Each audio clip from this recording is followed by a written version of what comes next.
What's up, True Feelings family? How you guys doing today? If you're new to my channel, my name is Crystal, and I hope you stay. And if you do, welcome to the family. Now let's just get into this next episode of Secret Sister. I'm gonna try to dig as much as I can dig out of it, because Monday night was a complete filler. I feel like the producers are trying to stretch out these damn episodes like somebody trying to stretch out food for 10 hungry children. Like some of the shit just wasn't, they could have waited, just wasn't necessary. But anyway, we're gonna start with Justin and Becky's real weird ass.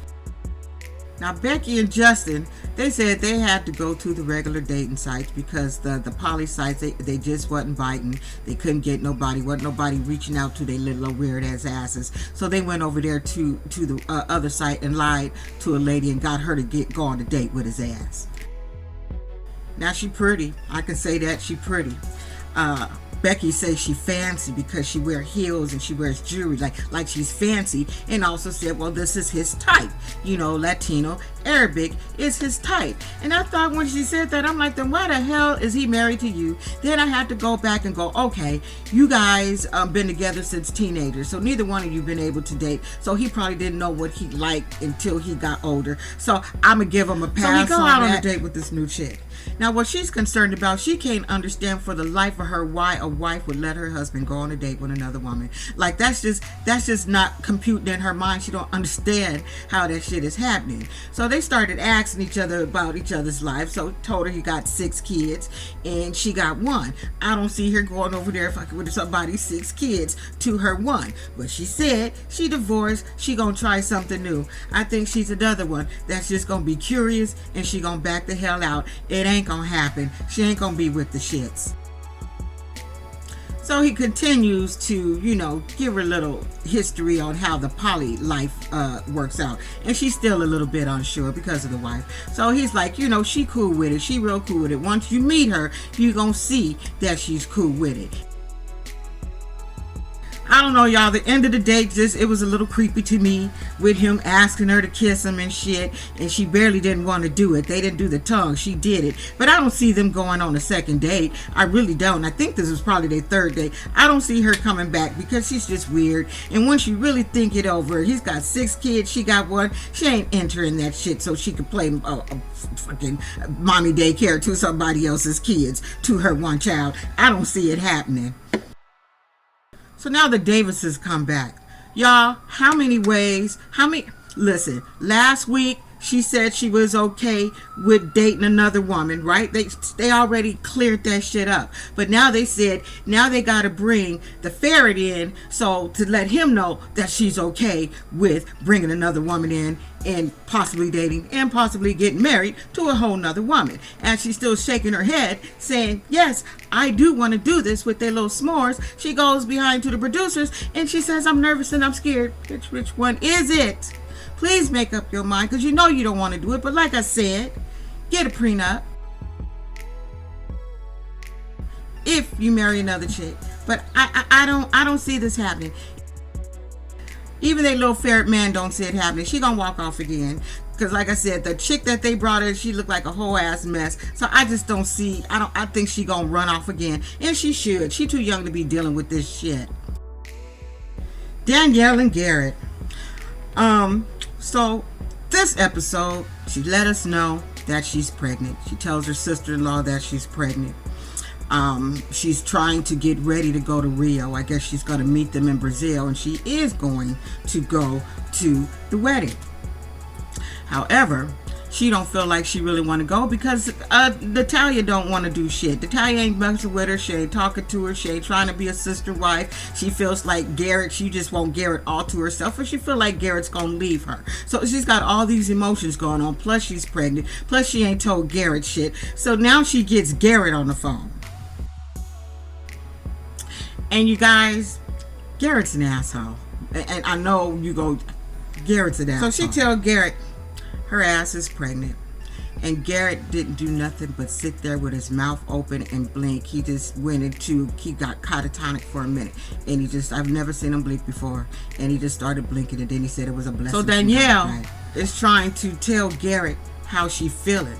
She don't feel like Natalia really want her at that damn wedding. Although, girl, I told you need to go. You need to take that prenup because you need to be signing a prenup. But anyway, I digress. But she's letting him know I don't think she wants me at the wedding. And at this point, she says, I really don't think I'm going to make it. I don't think I'm going to go, because all I'm going to do, I'm just going to feel like a third wheel. And you know what his punk ass said?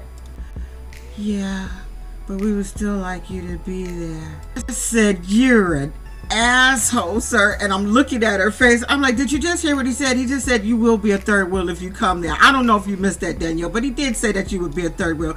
Garrett, you cold. The girl is pregnant. You cold. So what I'd like to know is, did he really marry this girl? Because they're supposed to be getting a legal marriage so they can apply for the marriage visa. So I just want to know, anybody know? I've been trying to look it up. Did he marry that girl? That's all I want to know. But she said she ain't going to the wedding. But girl, I think you should go, and you need to go with papers in your hand with a prenup for both of their asses to sign. That's what you need to do. Last is Ashley and Shane. Ashley and Shane, that episode really, I was crying with them, because I've been through the whole cancer thing. So yeah, I was definitely crying with him. And when he told his story about having cancer in his kidney, and he's kind of beating it right now, but he feel like it might, it could come back. Because remember I said they doing this shit for the first time. This is their first time doing some sister wife shit. They ain't never did this shit before, because he ain't comfortable with it. Like, they ain't never did this shit before.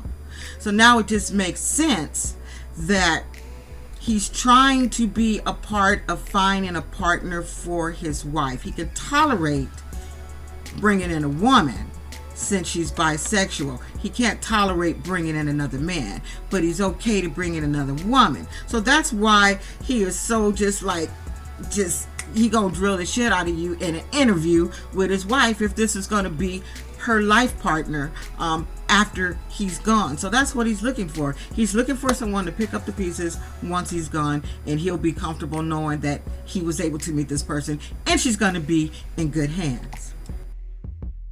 However, who want to take on pain?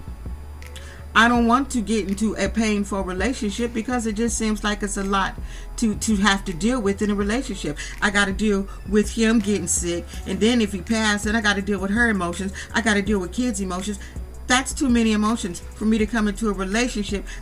No, who would want to take that on? Once you tell them this story, who would want to take that on? Shane started crying because he's scared, and he should be. I think that's when I kind of lost it, doing just kind of crying with him, because he felt like he didn't want to cry. He was glad to be talking to his friend. It's his first time kind of bursting out in tears. He's like, I don't want to cry because I don't want to feel weak. And I'm like, sir, that's not making you weak. You're a human being. That makes you the best man ever. Cry. That's what you need to do. Why wouldn't you be scared? I like to see a man with emotions. I wish my husband had more emotions. He's very just like, he don't react to certain things. Sorry, babe. I'm just kind of telling you shit. But yeah, so it's okay for him to have an emotion. I would be scared too. That's a lot. Like I said, I've been through it. So just watching them two on that episode, I can relate, and I feel for them. But like I said, if I was a person coming in on this shit, I wouldn't want to be a part of this, because I don't want to take on a relationship with pain. It's just pain. Then I'm gonna be sad. Like, I just wouldn't want to do it. So I don't know if they're gonna find anybody, because it seemed like this girl just gonna be on here playing. It seemed like she likes to date around, and they want this person to jump in real soon, and ain't nobody ready to do that. They want to get to know you.